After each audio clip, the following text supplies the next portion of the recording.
Purpose of this video is to give a quick overview of the process of repairing the blend doors on an '02 and later model Ford Explorer and different variations of the car. Your automobile should look something like this. The process we're going to describe is not an orthodox Ford methodology for repairing the car. What we want you to understand is that we go through some different processes. We're a little more inventive at HeaterTreater, and we want you to get a good idea of what the process involves, both as a decision-making element and something that will allow you to understand if this is something you want to attempt. So the first thing we're going to do is put the car in a centered position in drive. We're going to pull the steering wheel, tilt steering wheel all the way down. Two screws that we'll remove here. We'll pull out the cigarette lighter component, and now this bezel will slip up and off. We've got a couple of screws holding the center bezel, but it's primarily a press fit. And once we get those loose, then we will pull out this center bezel, and it will pull out actually fairly easily. And pull that back and out.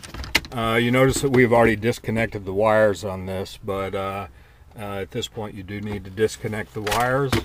Take the 4 screws out of the radio and pull that back. Usually we leave the antenna connected because that's always a difficult connection to pull out. So we'll just leave that connected and set it up and out of the way. Center cover here is a press fit. We'll pull that out fairly simply. Now we're ready to start over on the driver's side, and we'll pull some of this trim off of the A-frame of the window. This one does get a little more complex because we've got screws down on the bottom, and we'll pull that bottom piece off, and it did have 2 screws down in the bottom here. We'll show all of that in the instructions. We'll pull that part out and then pull out the top and center part of it, and that's a little, it does kind of catch up in there, so that part will come up and out. We'll set that over in the pile. At this point there are 4 screws that hold the speedometer dash panel in place. We'll pull those out and take those off, and you'll notice that this one has already been disconnected. When you get to this point, this is kind of a strange little connection mechanism. I guess they wanted to be very careful that it didn't come loose. It is held in place with a little zip tie that you need to cut and play with it a little bit to get this connector off. It's a little bit tricky. Okay, we've got the dash panel, and again there were additional screws. There's one behind here which is fairly difficult to get to. There also is one screw that comes through from the back side, and we'll show you the method to cut that in order to pull it apart easily. And same thing over on this side. We have one bolt in the very back that's very difficult to get to, and we'll give you full instructions on how to do that. At this point, we have pulled all of the driver's side bezel loose, and it is fitting loose. At this point you have an option. You can either run the same process over on the passenger side and move this entire dash panel. That's a little more difficult because you have a lot more screws and issues to get to on that side. In addition to which, when these are connected together, you really need to pull the entire panel. And to do that, we would have to remove the steering wheel in order to pull that panel back off of the steering column. What we've done instead is to come down the center portion of the dash panel and basically separate the driver's side and passenger side. So you can see on this one we have gone through, and this was actually done with a hot knife. It can be done with a Dremel or any appropriate method. But you'll notice that we have basically cut this in half. So we made a cut here on all plastic where things are connected together, all the way up to the dash panel, and there is a rubber piece in here that also is cut. So we basically have separated the driver's side dash panel from the passenger side.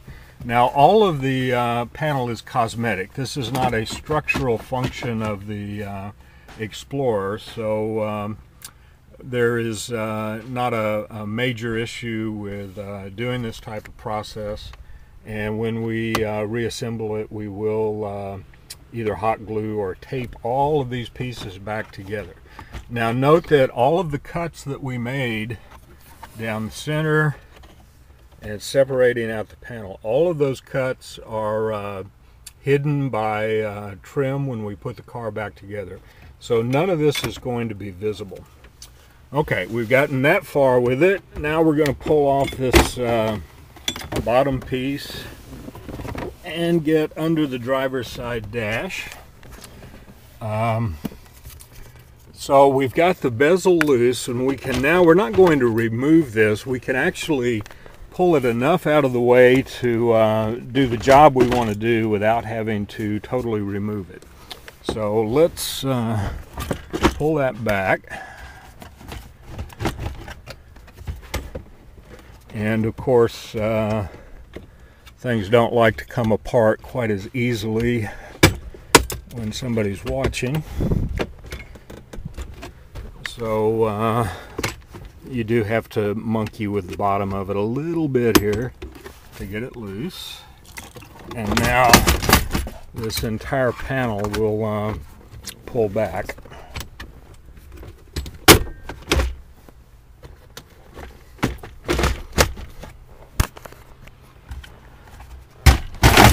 There we go.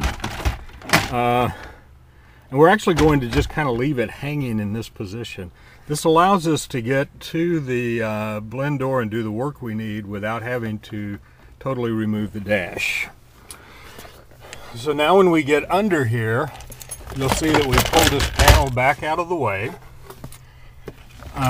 You'll see that the actuator motor is now fairly easy to access. We can take these screws out, pull that motor off.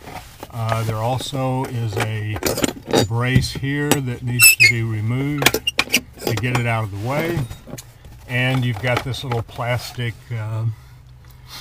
vent tube that's held on with 2 screws, and that also is easily removed. So the one we're looking at has already been repaired, as you can see.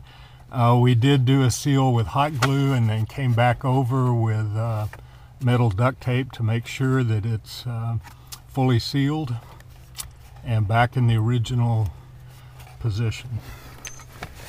So what we want to communicate is a little bit of the process, a little bit of the compromises you make to do the fix. This is a much cheaper alternative than what you'll get from Ford. It is well within the ability of most shade tree mechanics. There are a lot of screws and as you can see, a very large number of bits and pieces that have to be reassembled correctly. So it will probably end up being a good Saturday afternoon job. But the work we're doing here is not technically difficult. It is a little time consuming, but something that we would like you to consider as a fix for your blend door issues.